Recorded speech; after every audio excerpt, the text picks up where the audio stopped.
Hello, everyone. I'm Carolyn Martin, and I am the Outreach and Education Coordinator for Region 5 of the Network of the National Library of Medicine. And I'm hosting today's session of the PNC MLA Health Equity and Diversity Speaker Series. And with me to assist is my Region 5 colleague, Maddie Romancic. We're glad you could attend today's session of the webinar series that is a collaboration between the network of the National Library of Medicine Region 5 and the Pacific Northwest chapter of the Medical Library Association. Agriculture workers commit their time and efforts to provide good to the world, and unfortunately, on a day-to-day basis, they are exposed to multiple stress sources related and non-related to their work that may often lead into chronic stress.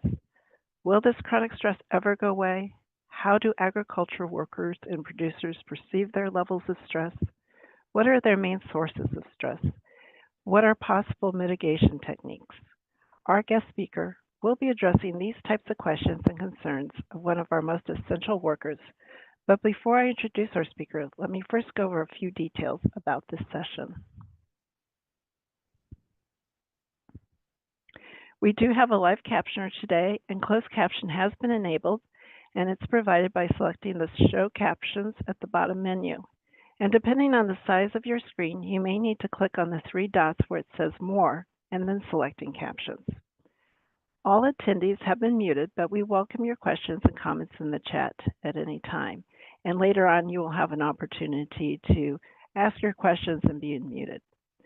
Please be sure to select everyone from the drop-down menu when posting your questions and comments in the chat so that everyone can see them. We're recording today's session and we'll post it on the NNLM YouTube channel in a couple of weeks or so. And as a reminder, by registering for this webinar, all attendees have agreed to abide by the NNLM Code of Conduct. It's a reminder that we are all here together professionally, and we want to be inclusive and respectful. Your cooperation is much appreciated. The Code of Conduct is also available on our website, and the link is in the chat. This class is eligible for one Medical Library Association continuing education credit, as well as eligible towards the Consumer Health Information Specialization. You'll be able to claim the CE through the evaluation link that we will have with the MLA CE code, and this will be shared at the end of the session. And speaking of that evaluation, your feedback really does matter to us, and it helps us improve future training, so please take a moment to complete it, whether you want the CE or not.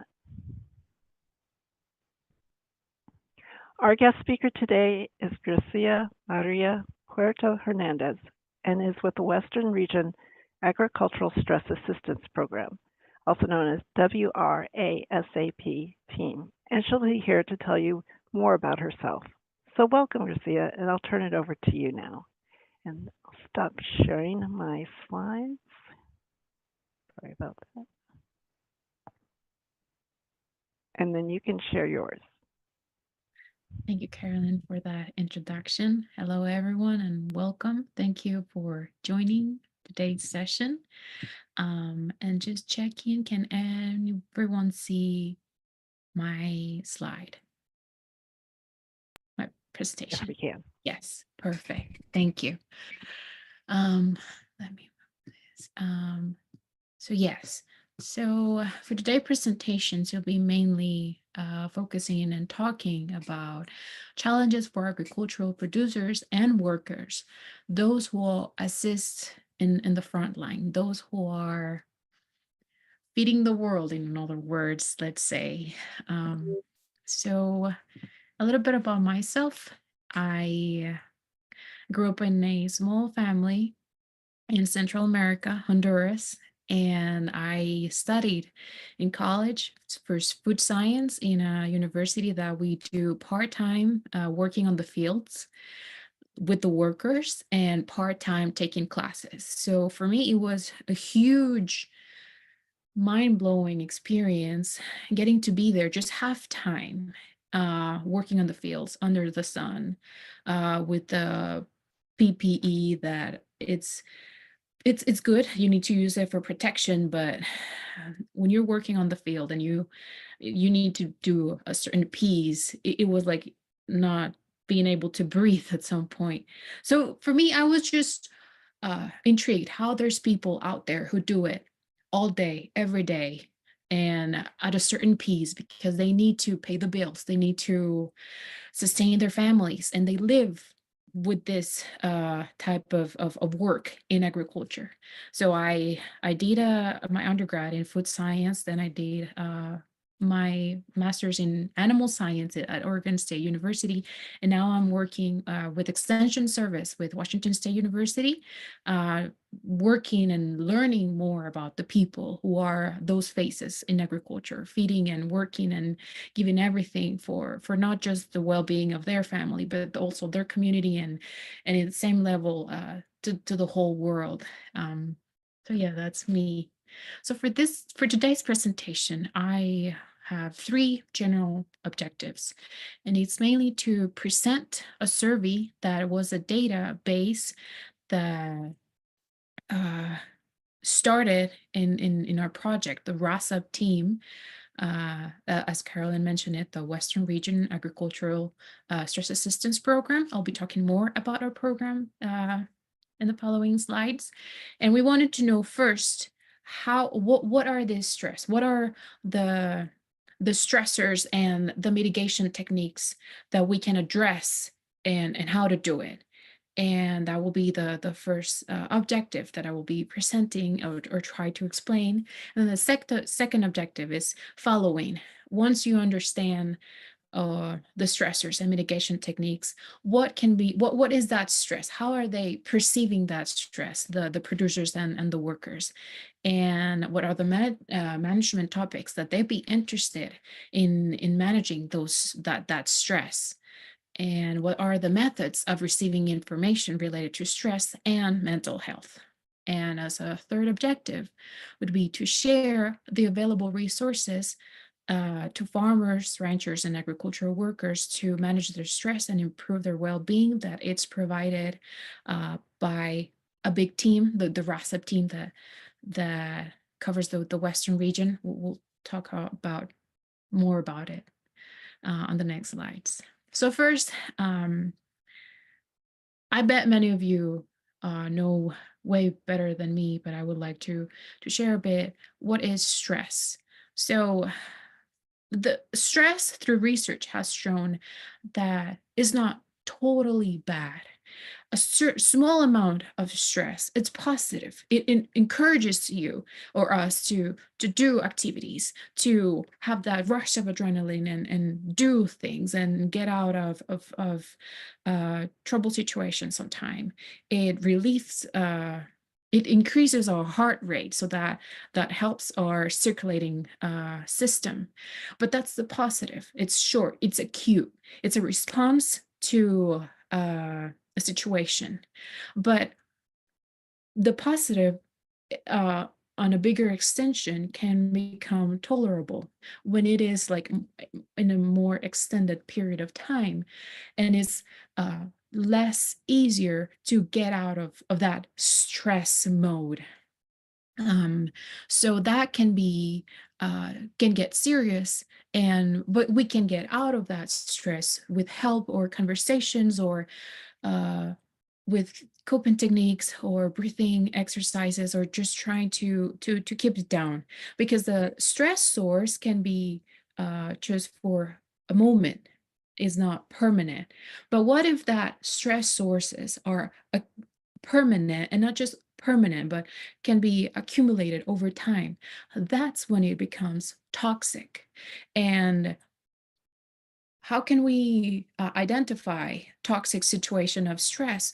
Well, mainly when workload or our personal life or all activities are all sources of stress. So there's no way we can get out of that stress mode. And over time, our immune system can be affected. Our health can be affected as well. So picture that scenario with people who work in agriculture. Farmers and ranchers are exposed to stressors that not all the time they can control. And if you pile them up, they become toxic. And because of stigma, it's not always easy to present it to them, or they're not aware of those piling up situations of stress that brings sickness. And because of the type of work and area that they live, it's not easy to eliminate these stress sources. For example, isolation.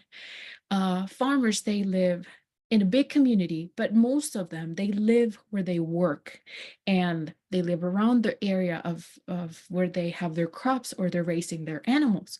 So it's very easy for them to feel isolated.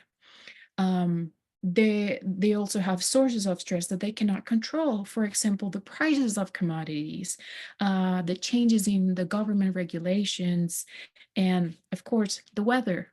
It's nice that we can see these changes, uh, and it helps the plants, but it's not always due to climate change or other factors. It's not always easy to predict. And a loss in a crop that or a harvest that you already invested a lot of your finances, if you cannot harvest, or if you don't receive a revenue for that, you can lose everything. So that's something that uh, can affect really badly our people working in agriculture. Also, there's a lot of families that have this role for generations, that they maintain the business. So due to all these factors that they cannot control, they have the pressure, the generational pressure, that they need to keep up for the next generation. And what would, like, imagine being in that situation, that you have this business and that you're third, fourth generation, and you're struggling at this time, and there's a chance that you may lose your farm. How to deal with that? Like, it's really hard.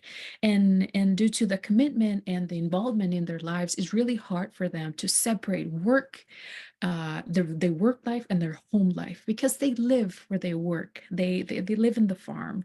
The workers, most of the time, they're family or people close to them. So it's really hard to separate those challenges, that they can be fine on the fields, and then at the end of the day just separate them and have a different conversation with the family when they are the ones who are helping also on the fields. Um, and of course, stress and mental health are related. And according to the Centers of Disease and Control and Prevention, mental health includes our emotional, our psychological, and social well being. And it's essential for having a quality life to have a proper mental health. And it helps to handle stress. So, how to go to identify a stress source and have the strength to address it and reroute uh, the the routine, or reroute or ask for help. You need this strength, this mental health, that is not always uh, part of the people who work in agriculture. And one of the big challenges, they're very particular based on the individuals, the specific variables, but in a general way to see it, we can talk about the cultural mindset that can protect not to ask. There's this stigma, or this culturally way of seeing things, that you need to be strong, you need to uh, be the head and not lose it, or keep it all together, because if you lose it, then what would the people who are working for you would think about you? And it's hard. There's also, for some people, the language barrier, especially for those specifically talking about the workers who are either seasonal or migrant workers who speak a different language, and they need to adapt. Another barrier in order to ask for help. Also, as mentioned before, the scenarios with unpredictable variables, the weather, the prices, the work-life balance, and being away from family, uh, especially for the workers who are some of them, the seasonals or the migrant, mainly the seasonal workers, who come for a specific period of time just for do the harvest or just for do a certain part of the cycle of the production.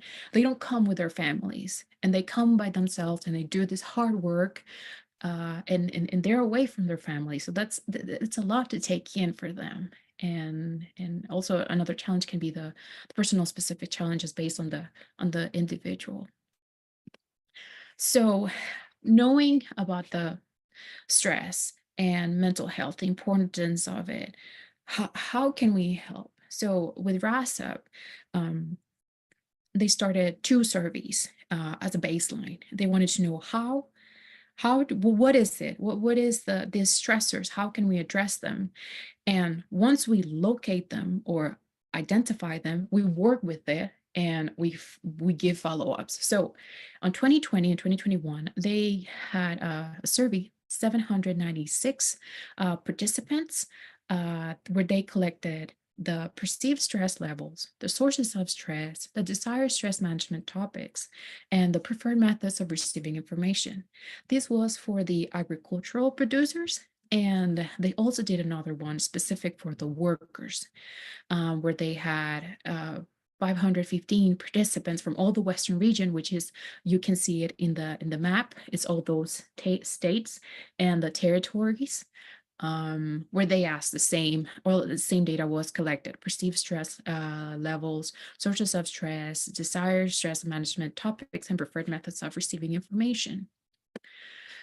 So how was this data collected? Well, the stress perception was collected via a scale. It's a perceived stress scale. Well, you ask people how stressed do they feel, if low, medium, or high, and based on how they feel, you locate them in one of the three scales. And this is a tool that has been used for years. Is not recommended to be used for diagnosis, or to treat as a disease or make a medical diagnosis, but it is a useful tool to address and try to help and try to identify or put in location how they perceived their stress levels. The topics were specifically delivered from the stress management literature and research in agriculture that has been done over previous research. And the strategies that they wanted to offer in the options was piloted by 12 agricultural mental health specialists.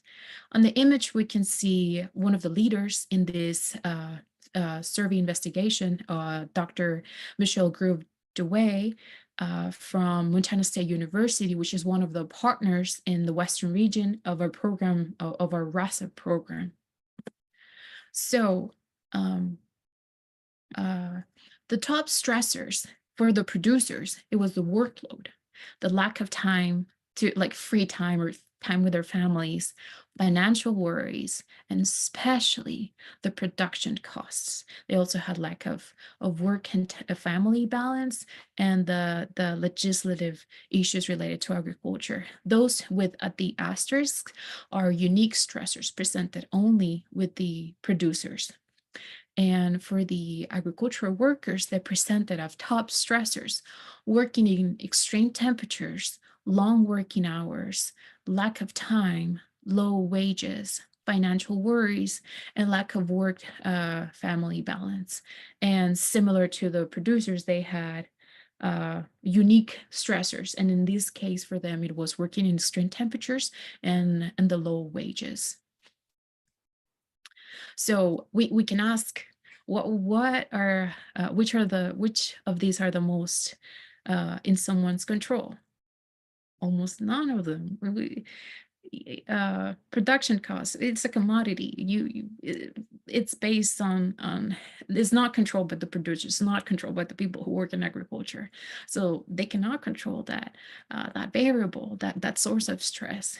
And for the workers, extreme temperatures especially with climate change and how temperatures increase way higher than previous years. We cannot control that. We can adjust schedules, but that will be really hard because you work based on the need, not of the worker, but on the need of the crop that you are harvesting or treating, or the animals that you need management, and you cannot delay. You have a schedule that needs to be on time in order to have a proper revenue. So we also open this question of what educational resources and programs can be offered to help and reduce the impacts of these stressors. That's something that can be worked in community, and we'll be talking more about that. But it's something that just to keep in mind. Um, so how they perceive the stress. Uh, Producers, they perceived mainly in a medium scale, uh, and similar it was for the workers. They also felt that they had a medium level of perceived stress.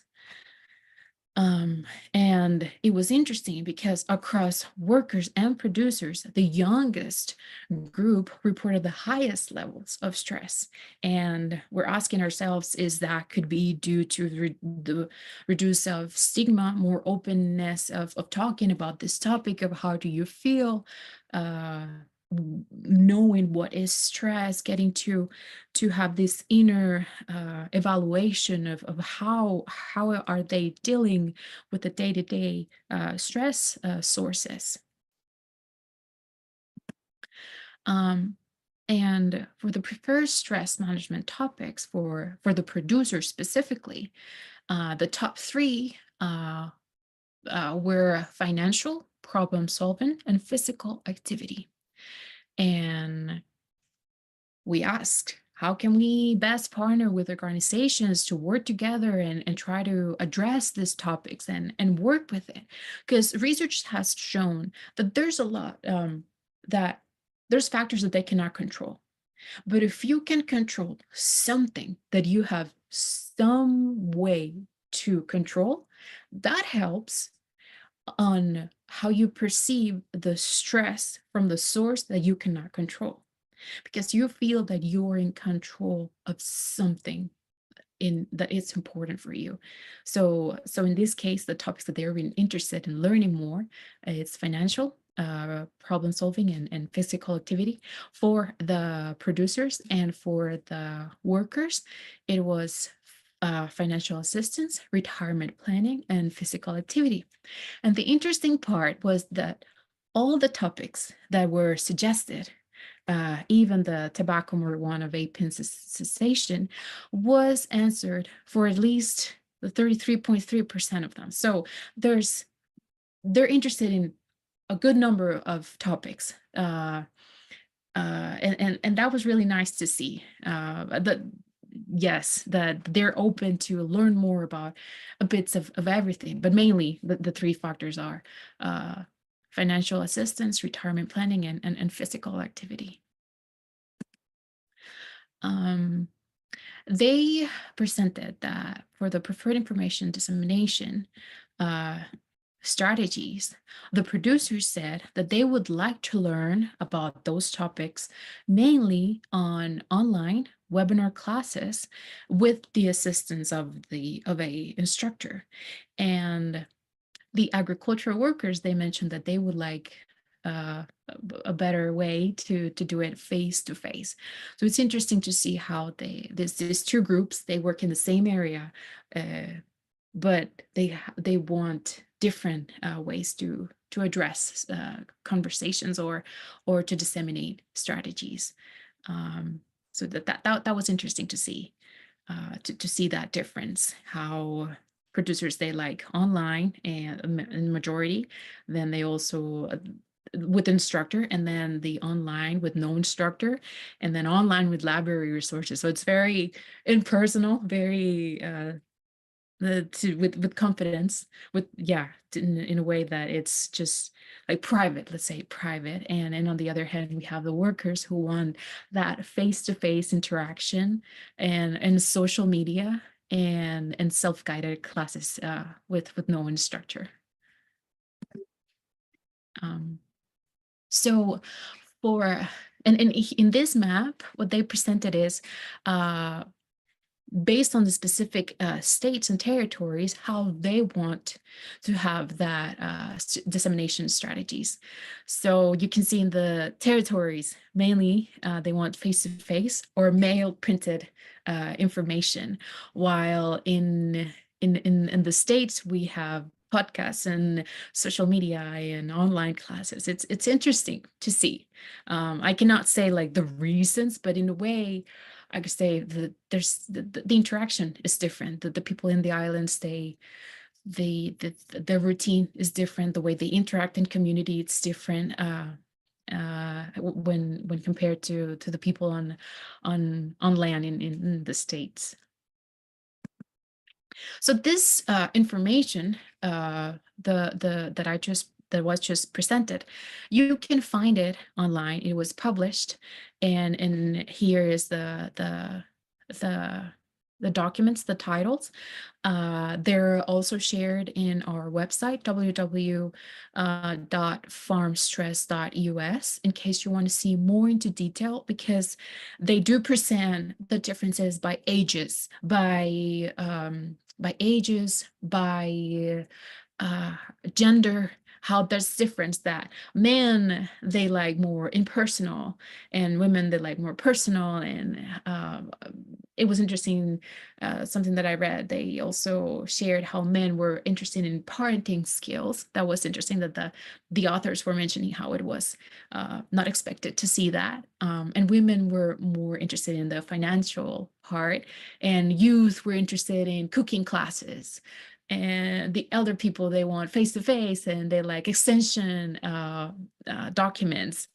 But they were the only ones, because when you compare it to the ages of young people and people in their 30s, that's not a source that they were not even interested in seeing it. So it was quite fun to read those documents. It's interesting to see what type of conclusions or information you can gather based on surveys, based on the people, how they do understand. And we cannot say that they just don't understand what they're going through. They do know, they know themselves. They just don't. Some of them had the opportunity to ask themselves, how is it? How do they perceive the stress? How do they feel?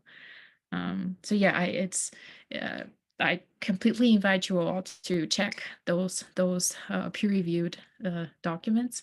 And yes. So now talking more about WRASAP. So what is WRASAP? I'll be talking about WRASAP since I started talking. I said I work for WRASAP, one of the projects that I'm part of. And we're WRASAP. It's the Western region of a national program. So the Farm and Ranch Stress Assistance Network, that it's nationally, it's divided by the Northeast region, the North Central region, the Southern region, and the Western region. So mainly, I just came back today for a meeting in Kansas City. We all gathered together, and we were sharing the updates for all the regions. And the main leads in the Northeast region is Farm Aid and Cultivemos. They have programs and nonprofits, and they shared how they're working with their communities, because it's very different. It's interesting. We all work in agriculture, but the people are different, the crops are different, the way their schedules are different, the way they deal with stress is different. So it's interesting to see and compare the experiences. The North Central region is guided by University of Illinois Urbana-Champaign. The Southern region is led by the University of Tennessee, and the Western region is guided by the Washington State University. So this network is funded by USDA, NIFA,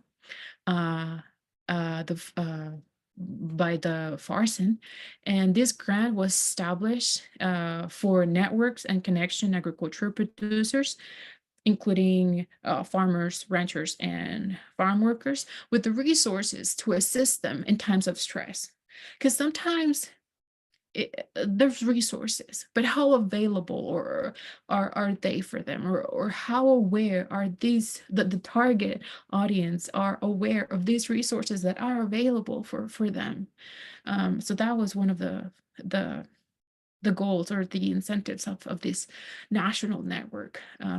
So it's really nice to be part of this program. I'm learning a lot. I started working with them in January, and it's fabulous. It's interesting to see collaboration and how people exchange information and collaborate.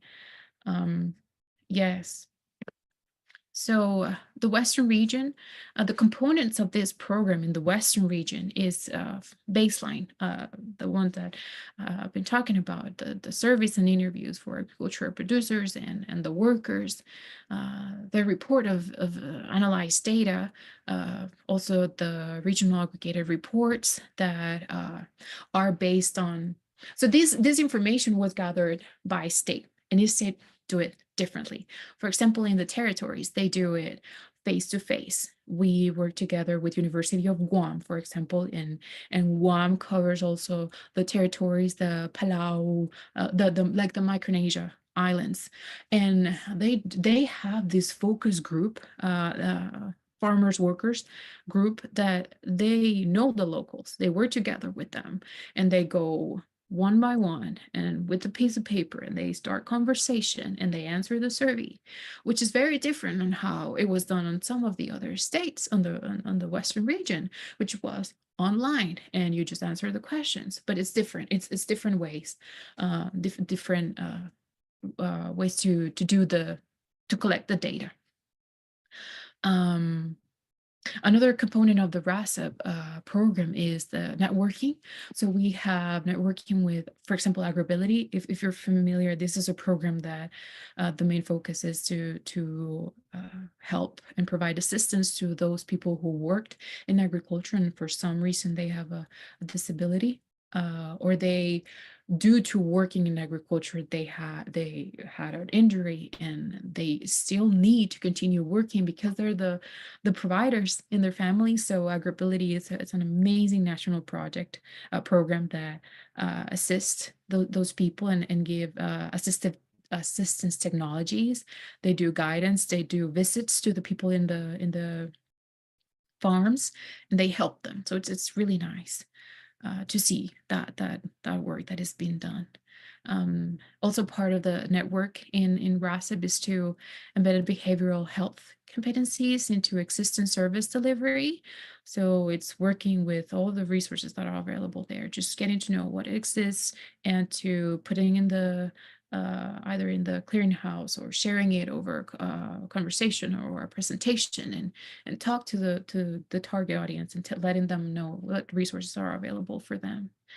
Um, Also part of the networking is the National Agribility Project mental health components, to the national trainings and the regional conferences. So we gather together with them also in their conferences, and we share what has been done, what are the updates, and what can be collaborated. Um, Another component is the outreach, which is to apply that baseline data to develop responsive strategic education and an outreach effort.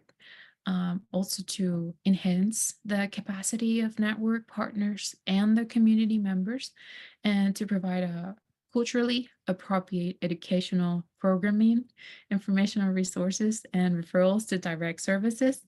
It sounds so nice, but believe me, it's challenging because we want to make it, especially that part, culturally appropriate. It's challenging. Um, there's so many different variables that needed to be addressed: educational level, culture, background, preferences. It's hard, but it's totally worth it because it's the best way to really target that audiences. um, Also part of the grant component is the direct services. And with that, we partnership with Farm Aid Hotline, the Rural Peer Assistance Network, the Everyday Democracy, the peer support groups, the Promotores Outreach, the Mental Health Intervention Curriculum Development, and with trainings of QPR, Question Per Se to Refer, and the Mental Health First Aid. Talking more about the services in 2024, this year, we're mainly having a services is partnering with Farm Aid that they provide services uh, from 7 a.m. to 8 p.m.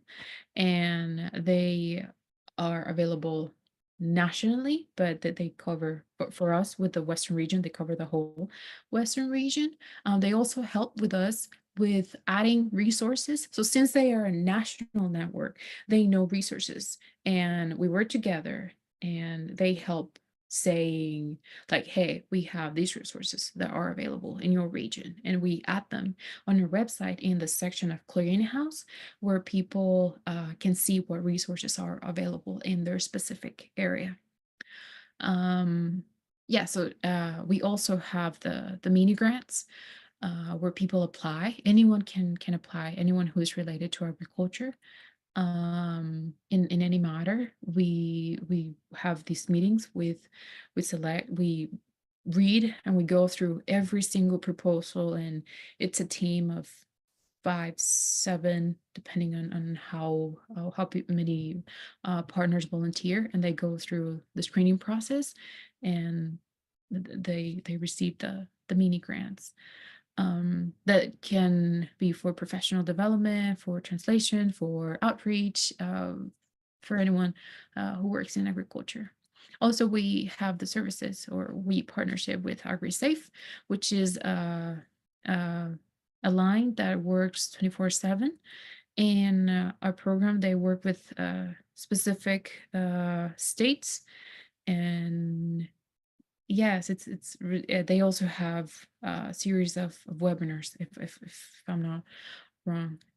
Um, so yes, specifically in our website, WRASAP has this mapping project. I mentioned before, in a clearinghouse, we want to make the resources easy for the people to locate. So the interactive map, the idea that will hopefully come soon is that the people who visit our website can check or click Washington and see all the resources that are available in the state of Washington with a pin, so they can specifically know where they're located in a more interactive, easy way for them to see it.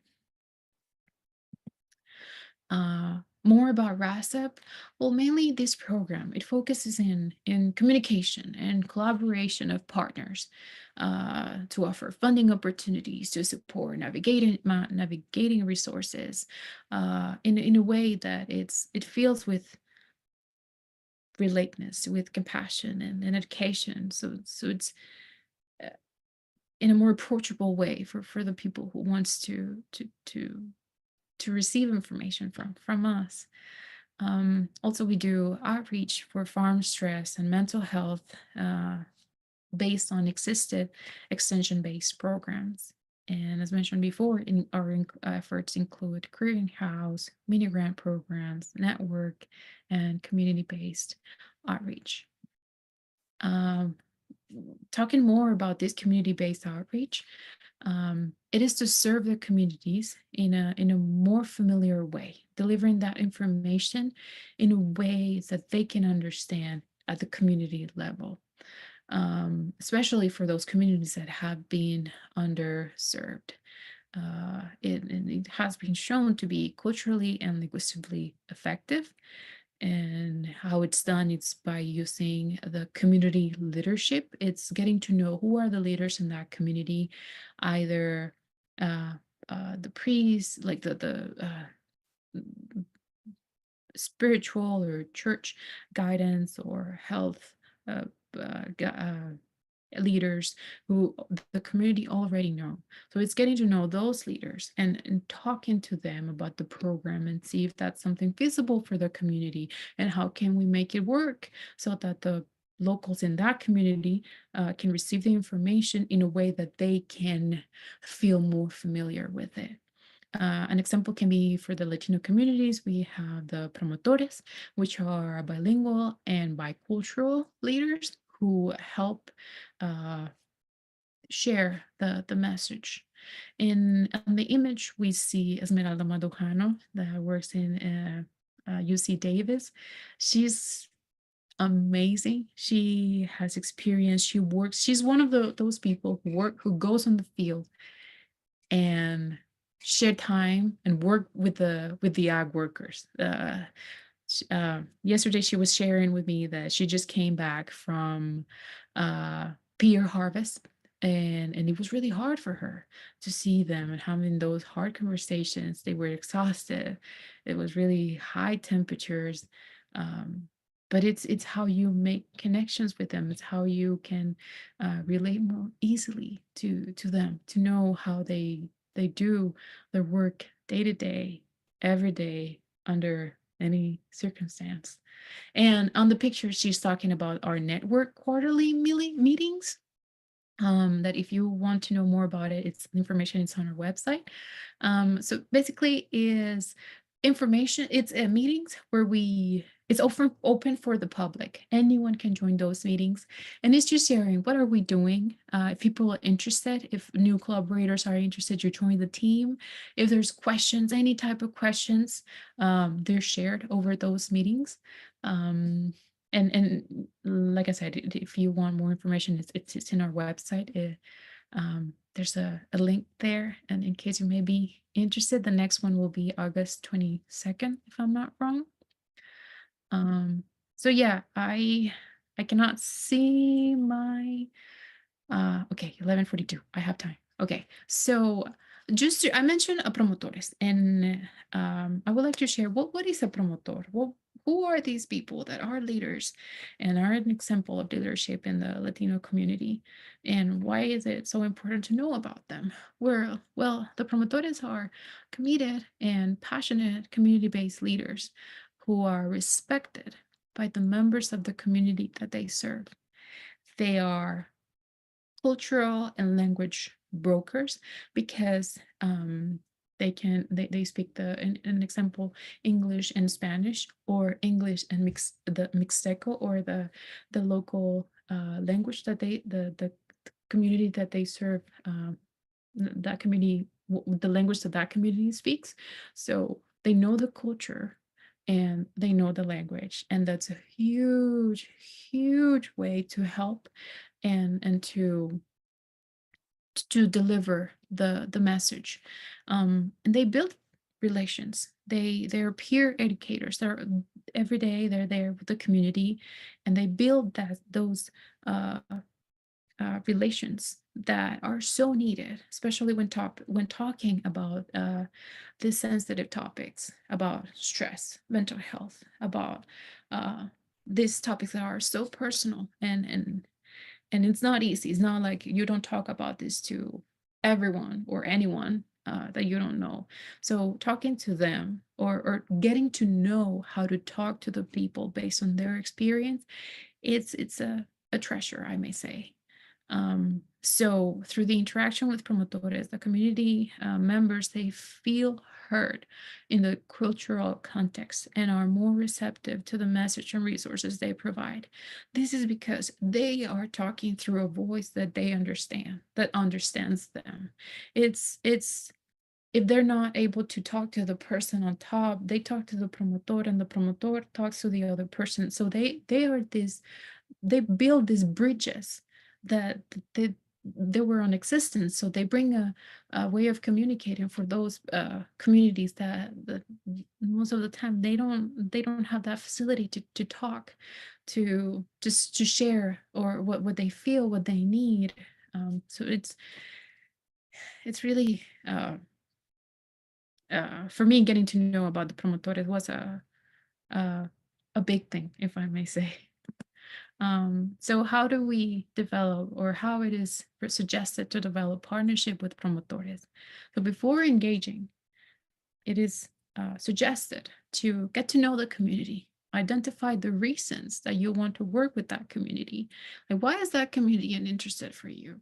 Like, do you want to know why they work so hard, or are you curious, or you want to help them, or you see that there's a need? Get to know that community. What's the background, what they do, what's the history of those people. And once you have that engagement, you can develop the partnership with them and reach out with a conversation. On my experience, and based on the conversations with the expert in my team, Esme, they're really nice people. Most of the time they do voluntary work. They have their job, and they do the promotores part as a voluntary part. They're just part of the community, and they want to help their community. So it's really um, nice to talk to them. And once that conversation or partnership is established with them, sustain that partnership with them. Keep conversation going. Get to know with them, and try to see or organize events or gatherings with the community. And don't be hard on yourself. Celebrate the wins and the lessons learned together. Um, Humans were always evolving. It's really difficult to uh, get to know what are the ending, what are like the best way to approach. So you just learn from the experience over and over again. Um, so with that, I just want to say thank you. Thank you for everyone who is here today.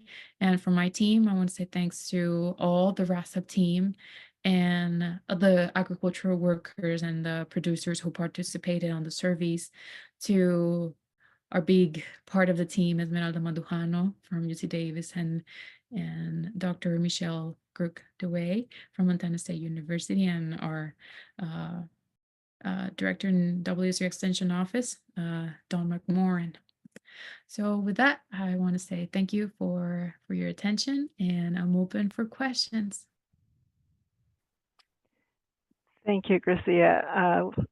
I really appreciate this wonderful presentation. You brought a lot of awareness and information for us about a community of people that I think are so often invisible to many of us, and yet are such essential workers. And so this has been great to hear.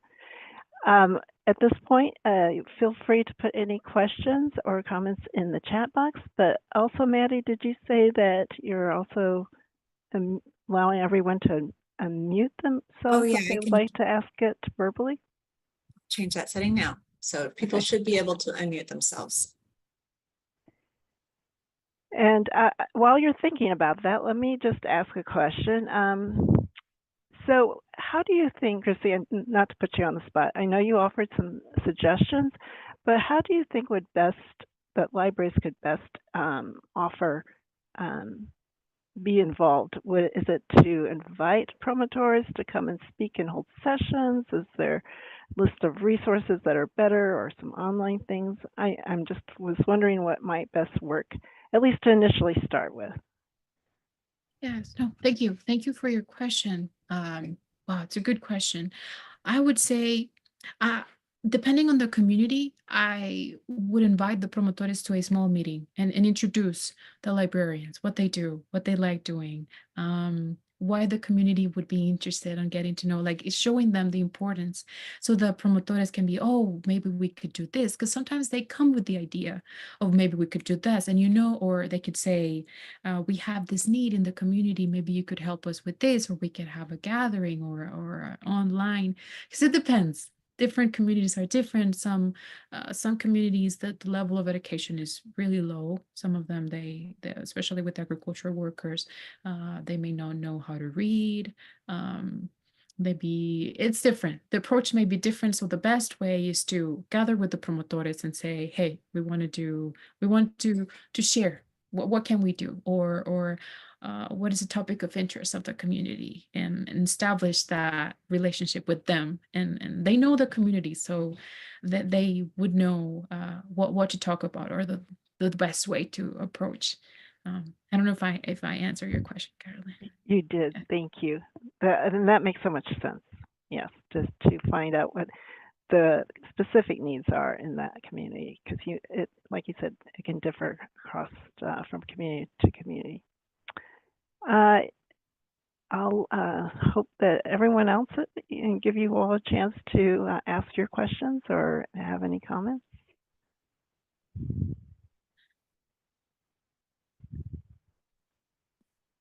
Don't know. I can check the chat, but I think someone would like to know, many people are saying thank you for this great presentation, but another one asked if you could please share your email again in the chat.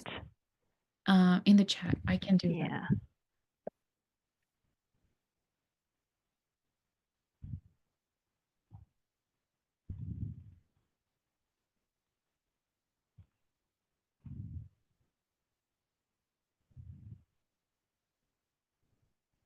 There you go. Yes. Thank you. And I know, I'm not sure if that is one of your colleagues, but someone has put in a lot of helpful links that I think would also be good for people to keep in mind. Thank you. No, it's awesome. It's really nice to you never know who will be in the audience. So I appreciate everyone who's sharing links because that's resources are there. And when I started, I didn't know about it. It was based on conversations, attending to webinars, meetings that people would share information, and that enriched me. So yeah, if I appreciate, thank you everyone who is sharing information. Yes. We do have one question here. What is the best way to stay current with news from, and is it pronounced WRASAP? WRASAP, yes. And do you have an email list for that? Here's the email. The website from stress.us, and there's a newsletter section that you can subscribe and receive all the news. That would be the best way, I would say, through the website. There's a team and they keep updating with the quarterly meetings, the surveys, all the information, like all the aggregate or by state, it's all on the website. So if you want to check by state or the aggregate report, you're welcome to do so. Oh, and here's another great compliment that this has been one of the most useful presentations that this person has attended in quite some time. And I agree, it's been a great one. Thank you so much. I appreciate it. I thank you. I appreciate hearing that. I don't have a lot of experience talking, but I just share my experience, and I'm glad that it can be useful for people. I appreciate it. Yes. Yes, I met Gracia at a conference, so you never know who you will run into, and I just thought this might be a great opportunity to hear about a group of people that, I grew up in a small town, very rural, with farmers in the Midwest, but lots of different stressors there that even as a young person, I could sense hearing conversations and such. So yes, thank you. Well, we'll still give you all some time to ask a question, but meanwhile, Maddie, can you put the link in for the evaluation and the CE credit? Because I just want to make sure that everyone has access to that. If you take the evaluation and you want the Medical Library Association CE credit, and you do not have to be a Medical Library Association member, and you take that survey, there will be a question as if you want that CE, and then if you answer yes, there'll be more instructions about how to get that with an enrollment code.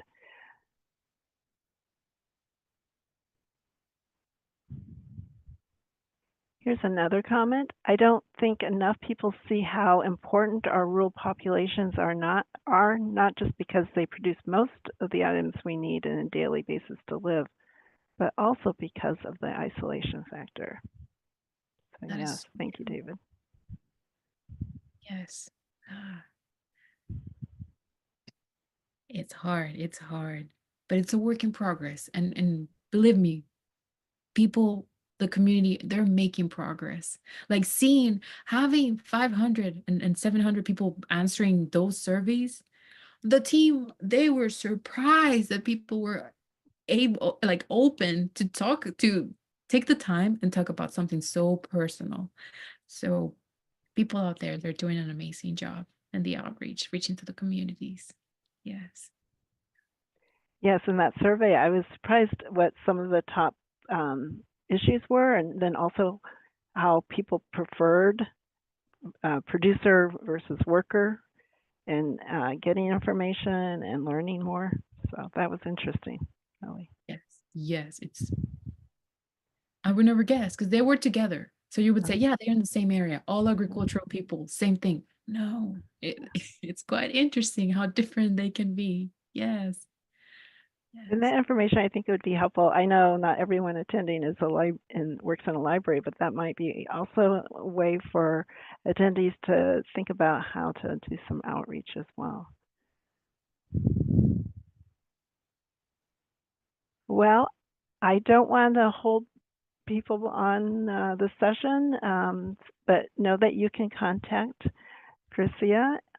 She had submitted her email, and then, of course, there is the web link to learn more about the work of her team. So thank you, everyone, for attending today's session.